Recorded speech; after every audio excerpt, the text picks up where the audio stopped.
szerintem aki nagy változást hajt végre, annak mindig van egy törés, egy nagy törés az életében, ami elindítja, ami arra sarkalja, hogy ideje változtatni, hogy nem gondolod, hogy most tényleg jobb lenne.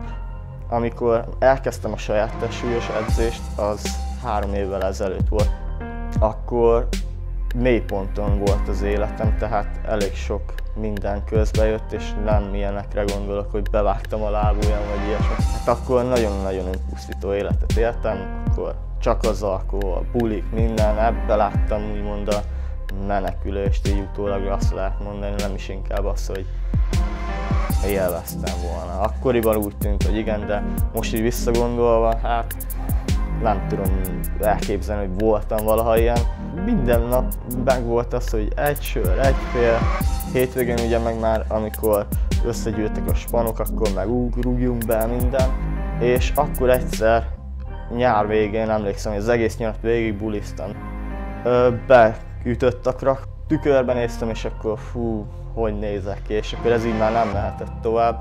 A max súlyom az 93 kg volt, és akkor megfogadtam, hogy nagyon megváltoztatom az életemet, és akkor elkezdtem úgy edzeni a saját testsúlyjal.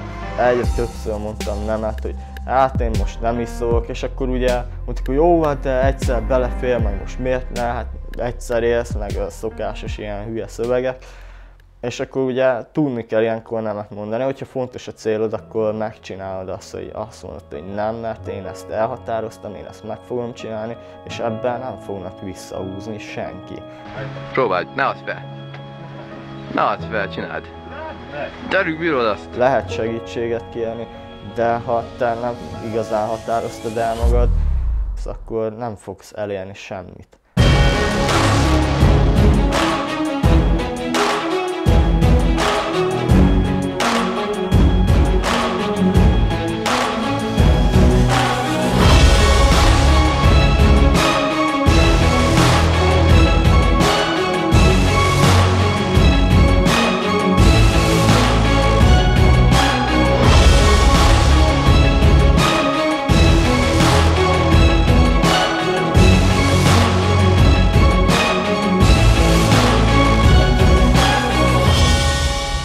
Utána szembesültem egy dologgal, amit viszont nagyon kevesen tudnak, még a szüleimnek sem árultam el, az, hogy pánikbeteg lettem. Úgy gondoltam, hogy ez az én harcom, ezzel nekem kell szembeszállnom, mint ahogy azzal is, hogy megváltoztassam az életemet.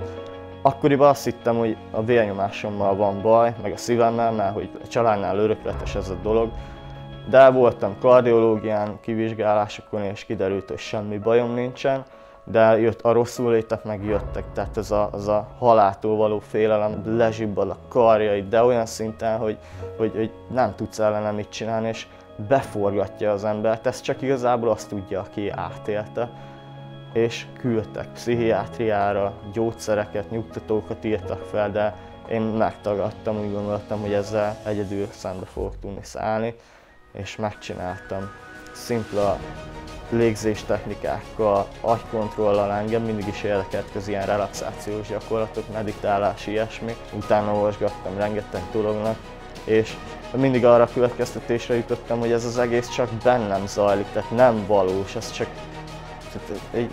az elme játéka igazából. Ezt le lehet győzni.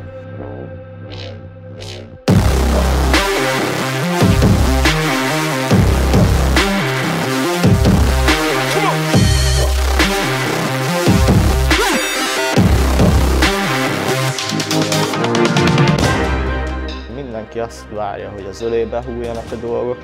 Valaki meglát valakit, aki mondjuk jól néz ki, vagy fit az alkata, már egyből azt gondolják, hogy hát ő megtehető, ő biztos jól keres, ő nem dolgozik, általában mindig jön ez. Nem figyeltek annyira oda a kajára, mert hogy drága, de oda lehet figyelni. Én iskola mellett dolgozok, mellette edzek, volt, hogy 12 órázás után mentem el edzeni, volt egy 12 órázás előtt mentem edzeni, hajnali 3-kor felkeltem, kimentem, lenyomtam, mentem dolgozni.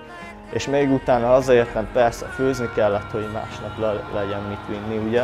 Például most azt, hogy lisztet, cukrot, ilyen dolgokat kivonsz az életedből, nem megterhelő, mert egyrészt nem is hiányzik, másrészt meg tényleg, hogyha nem veszel cukrot, már olcsóbban kijössz, mert azért a cukor manapság drága, meg a kenyér is, ugye.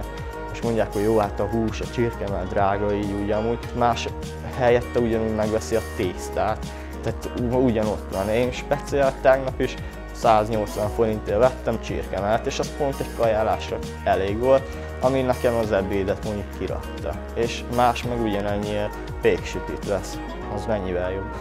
Hogyha tényleg el akarsz élni valamit, tenni kell, nincs mese, és arra van idő az embereknek, amire akarják, hogy legyen, és ez tényleg közhely, de ez tényleg így van, hogy itt dől el az, hogy mennyire fontos a célod.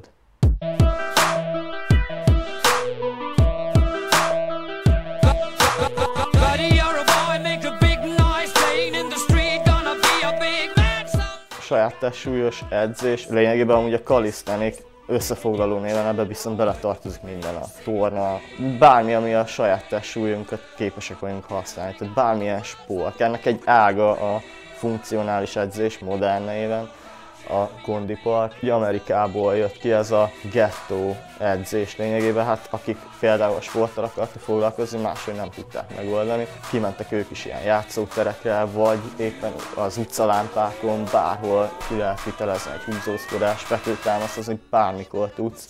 Tehát alapból a saját testsúlyos edzés ezért is jó, mert a tested bármikor rendelkezésre áll. A videóban láttam a támaszmérleget. Én akkor még csak úgy hívtam, hogy fekvőtámasz láb nélkül. Annyira vágytam rá, hogy ezt hogy lehet megcsinálni, hogy nem ér le a lábad és úgy tartod magad. És nem tudtam elképzelni, hogy ezt hogy lehet megcsinálni. Erre születni kell, tehát én, vagy te, vagy bármelyik ilyen átlagos ember erre nem képes. És elhatároztam, hogy azért is meg fogom csinálni, és olyan gyakorlatokat fogok végrehajtani, amit álmomban nem gondoltam volna, hogy én valaha meg tudom csinálni. Rengeteg munkámban volt benne, tehát eleve 2 év után kezdtem el rá edzeni, akkor is úgy, hogy terpezbe kitartani. Aztán még erre 1 év volt, hogy zárt lábbal menjen. Még a mai napig nem tökéletes a forma, de ugye dolgozok rajta folyamatosan. Nagyon megterheli a csuklót, könyököt, vállat, az egész testet, és nem gondolná, hogy valaki bead egy ilyen elemet, akkor feszül az egész test. De azt hiszik, hogy csak vállból fogják, meg egy kis csukló mobilitás kell hozzá, az cső. Hát nem. Ide minden kell. Tőstől kezdve, lábig, vádlicon, minden. Például a fecske, amit igazából mondjuk gyűrűn szoktak kivitelezni, de most már ugye földön is szokták csinálgatni. Zárt lábbal már tényleg ez az, hogy aki egy olyat bemutat, az tehát olyan erőről árulkodik, hogy az hihetetlen, és ezt az emberek nem gondolják, csak látják, hú, az jól néz ki, de nem gondolják azt, hogy ebben mennyi energia van belefektetve, de egy ilyen gyakorlat elsajátításához nem 1 hónap kell, meg 2 hónap, hanem akár évek, 2-3. Az eredeti sport szerintem a szintiszta erőről szól. A koncentrációt, a reflexet, mindent fejleszti. Például egy kézállás egy sima korláton, tehát nem párhuzamos korláton, hanem nyújtón mondjuk ritka nehéz. Tehát aki még nem csinálta, annak még a kitolás is nehéz, tehát én is amikor gyakorolgattam, kitolni sem bírtam magam.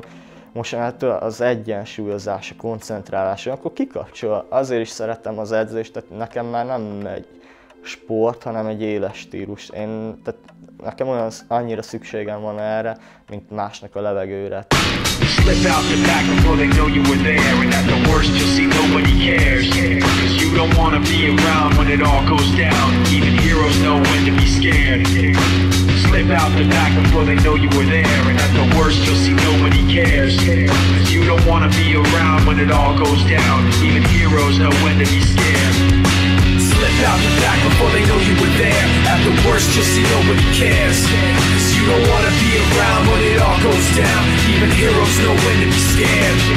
Now, I don't remember where I met him or remember his name, but he walked funny like he was just too big. Az volt a célom, hogy bebizonyítsam, hogy bárki képes erre megfelelő kitartással. Akkor megvolt az a nagyon nagy akarat, hogy teljesen kidobtam a régi életemet úgy, ahogy van, megváltoztam személyiségileg, és teljesen így kicserélődtem a sport által. Úgy gondolom, hogy alkohol nélkül is jól lehet érezni az embernek magát, nem lételemem az, hogy de kell egy kis szórakozás. Igen kell, de te neked az a szórakozás, hogy bulizol, nekem meg nem ez a szórakozás. Neked a másnaposság az érzet, amit kapsz mondjuk hétvégén egy buli után, nekem az izomláz. Hogyha minél többször feszegetjük a határainkat, akkor megváltozik a viszonyítási rendszerünk. Hogyha minél több próbát kiállunk, de tényleg nem úgy, amit az élet elénk dob, hanem igazából keressük a kihívást magunknak, és minél több akadályra megküzdünk, annál strapabíróbbak leszünk. Úgy vagyunk vele, hogy például ez egy gyenge példa, de mondjuk mindig zavart, hogyha elvert az eső. De amióta voltam egy versenyen, a Spártán részen, egy akadályversenyen, és ott 12-3 fokban ilyen jéghideg, mocsaras izébe kellett átmászni, és nyakig, tehát majd lefagyott a tüdő az embereknek, és akkor így úgy jössz ki a vízből, azt. Utána már nem is érdekelt, hogy ha esik az eső és elkapott. Tehát ez mind gondolkodás kérdése. Tehát, hogy állunk a dolgokhoz igazából.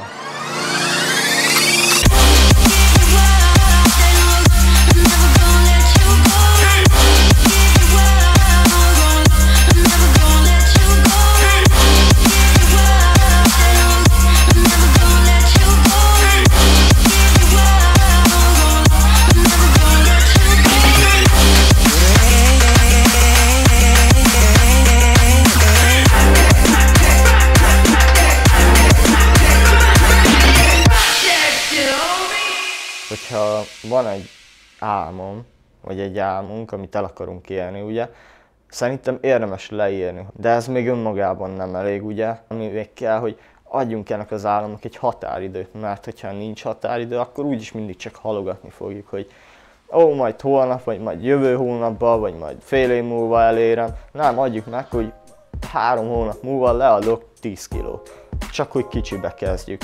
Amúgy többet le lehet adni, 3 hónap alatt bőven, de aki abszolút nem volt mozgásban, abszolút a nulláról kezd hozzá, annak is kicsibe kell kezdeni. Tehát, hogyha eddig kocsival járt melóba, mondjuk, lehet hülye példa lesz, és mondjuk egy 5 kilométerre van a munkahelye, akkor kezdje azt, hogy vagy biciklizik, vagy lesétál. Tudom, hogy ez idézőesen az átlagembernek hülyén hangzik, hogy persze, majd fogok én neked biciklizni a városba, tehát valahol el kell kezdeni. Bennem az van, hogy mindig jobb legyek magamnál, túlszárnyaljam magam, még rengeteg olyan gyakorlat van, amit el akarok sajátítani, és bennem ez mozgatórugó, hogy ezt még nem tudod, akkor még tegyél érte. Saját magammal állok szemben, és minden nap meg kell küzdenem magammal. Ugye hazajövök munkából, megcsinálom a kaját, másnapra, utána bepilled az ember, és akkor igazán kiáll a kis pihenő, inkább nézzünk egy sorozatot. Minél többet gondolkozol, annál jobban ráhúzod magad, de ezért kell az, hogyha ez eleve felvetődik benned, hogy most kicsit rossz az idő, nem jogosít fel arra, hogy nemet mondjál az edzésnek, hanem csinálni kell. És nem azért, mert mániákus vagy, hanem azért, mert így fogsz elérni igazi eredményt.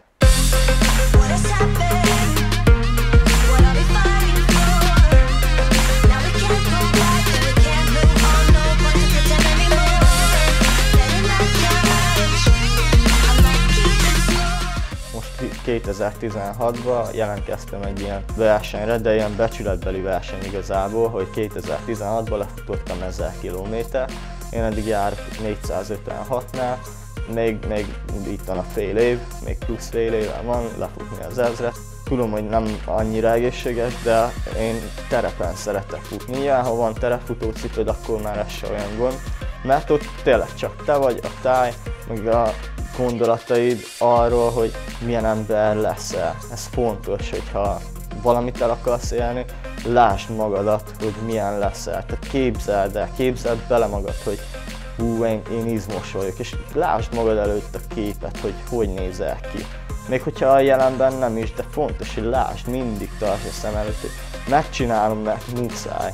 Nekem is hányszor volt, hogy nem volt kedvem menni futni, meg edzeni, meg minden, de aztán mindig az volt bennem, hogy ha felvetődik a kérdés magadba, hogy van-e kedvem menni, meg most tényleg nagyon fáradt vagyok, nagyon-nagyon rossz napom volt, menjek edzeni, a válasz mindig igen legyen, mert így fogsz haladni, így fogsz fejlődni, és ez később meg is mutatkozik, hogy Látod, ha akkor nemet mondasz, nem tartanál most itt. Muszáj, hogy adjunk magunkra. Valahol még annak idején interneten olvastam, és annyira megtetszett, hogy így magaménak érzem, hogy tényleg élj szenvedéllyel, pillanatokat gyűjts inkább, mint dolgokat, viszont taníts is példamutatással, tehát ha tudsz, akkor segíts másokon. Mert kell egy kis löket, és lehet, hogy pont te vagy az a löket, ami elindítja őket. Látnunk kell a magunkban rejlő lehetőségeket, hogy bármire képesek vagyunk, és muszáj adnunk saját magunknak egy esélyt, hogy megcsináljuk azt, amire azt gondoljuk, hogy nem vagyunk képesek.